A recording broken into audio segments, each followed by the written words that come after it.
You just discovered what it takes to become a legend. Grab your eye. Let's mobilize.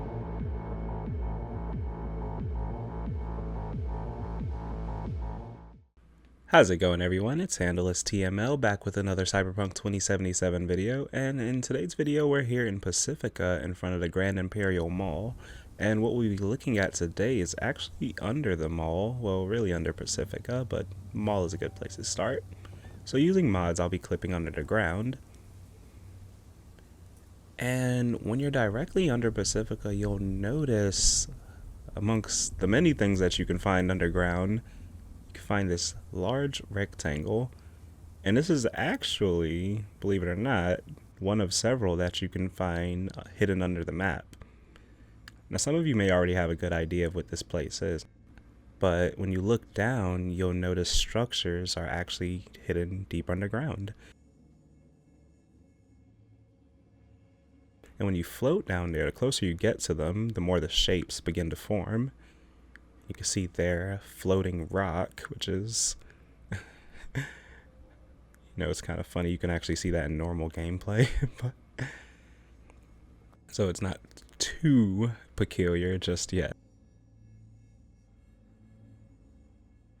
We're going to start in this middle tower and take a look inside, and you'll notice once we come in, it's marked as unknown. Now, as far as I know, as far as I can remember, there's only one place marked as unknown, and it is in cyberspace during a sequence with Alt Cunningham. I won't get too much into the details of that, save it for a later video, but we will be exploring this area because during normal gameplay, you can't actually see it, normally like this.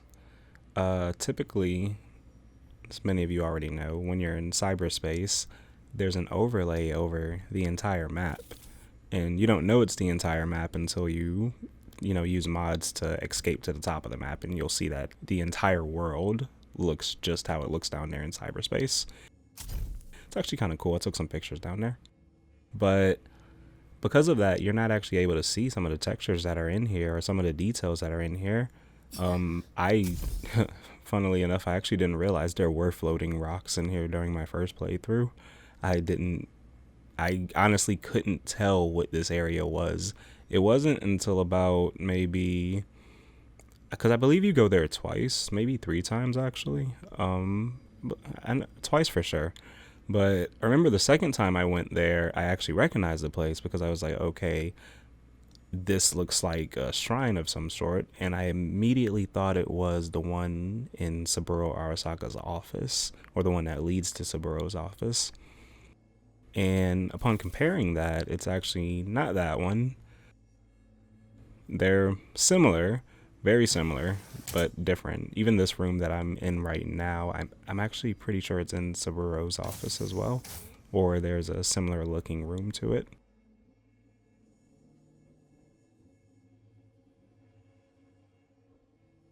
And what I'm doing now is just showing off some of the details of the area, and here I'll go into camera mode to show you just where this tunnel leads. It doesn't actually lead anywhere.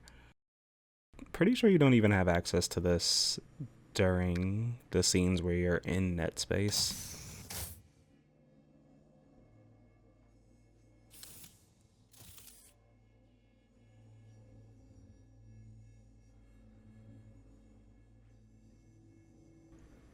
You see 2 corridors here, and we can't actually go down them, but when you open the door, you can actually walk over this area here. It looks like you would fall, but when I tried walking across, it seemed to work. Now, what's stopping me from going down the corridors is a invisible barrier, and once you get over here to the other side of this area, you can open the door, but you'll notice there's an invisible barrier here too. Now, the interesting thing about this section is that while it's very similar to the temple, to the shrine that we just left, it's actually tinted very differently. The lighting in here is very different. You'll notice there's a shade of deep blue, and if you ask me, I think this may be the exact room that is used when we're communicating with Alt. The reason being because it is a slight shade of blue, And when you use mods to travel up to the world without, when you use mods to travel up to the world while you're in net space, you'll notice that rather than everything being blue like it is down here, you'll see the regular colors pretty much, or you'll see everyone in their regular colors. Everything will just look digitized. And you'll see once I step out of bounds or far away enough from it, the colors return to normal. Now the interesting thing is, because there's so many of these shrines, I think I've been able to find about 4, 5, 6 of them in total. What's interesting is that there's so many of them, but you only come to this area like once or twice. So a lot of these seem to go unused, I assume, especially like areas like this. When you look outside, it looks completely undone.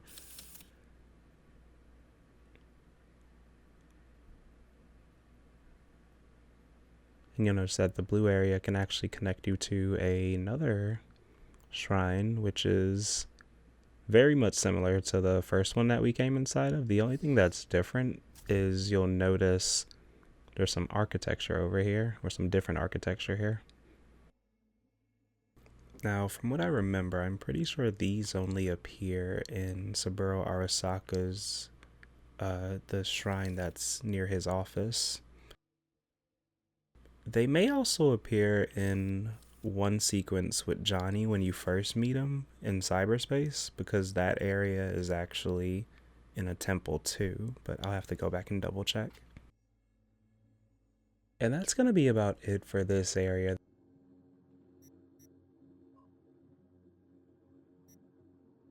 This next area is going to be another shrine just out past the casino that I'm sure a lot of people are aware of now. If not, I have a video link in the description.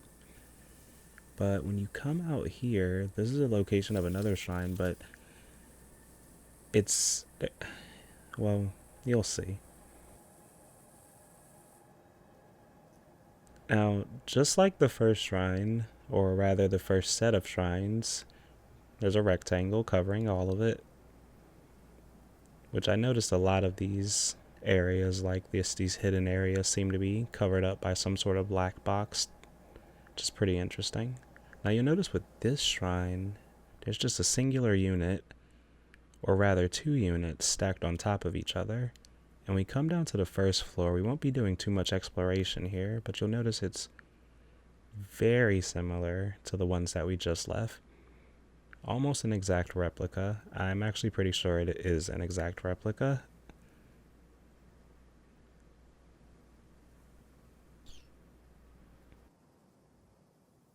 You can't jump off the ledge.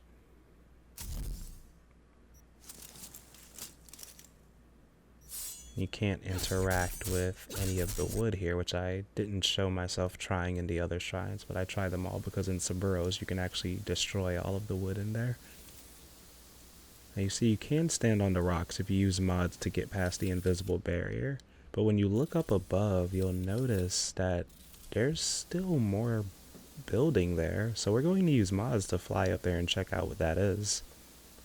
You notice we have more floating rocks. And probably the coolest discovery of all of this is this area.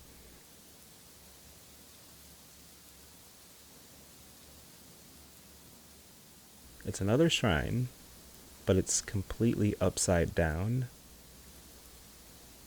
Now correct me if I'm wrong in the comments, but I can't think of any event that takes us to a place like this. And if you ask me, it just looks pretty cool, so I'm just going to show off some of the details here. And it's essentially the shrines that we've just seen, and just upside down. You won't be able to interact with any of the doors, however. But it is pretty interesting because, again, we only go to an area like this where these shrines are, twice, maybe 3 times throughout the game. So for there to be 6 total shrines that I've been able to find so far, excluding Saburo's, kind of makes you wonder, And something else that I'm wondering is, what about the other areas that we see in NetSpace? For instance, when you go in NetSpace with the Voodoo Boys, the place that you transfer to is obviously the room that you're in.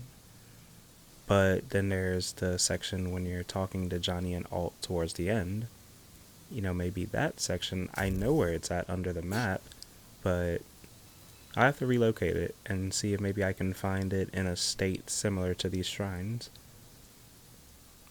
And as always, if I discover anything, you'll be the first ones to know.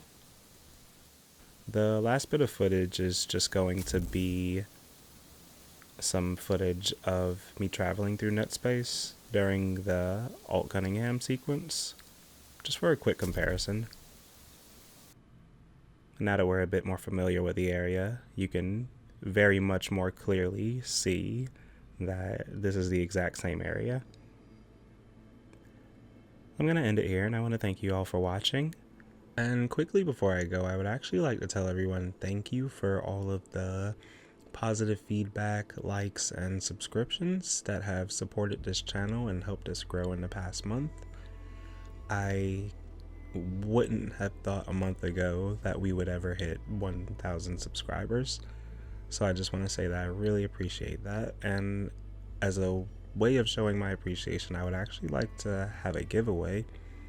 But because I'm announcing it so early, I want to actually give other people a chance and wait until I get to around 1,500 subscriptions, which we seem to be on track for in the coming weeks. So until then, let me know in the comments some good ideas for giveaways that you guys would like. I assume most people already have Cyberpunk, so you can definitely let me know if there's any other things that you may have in mind. I can't exactly break the bank, so be easy on me. But until then, thank you all again. Be safe, and until next time.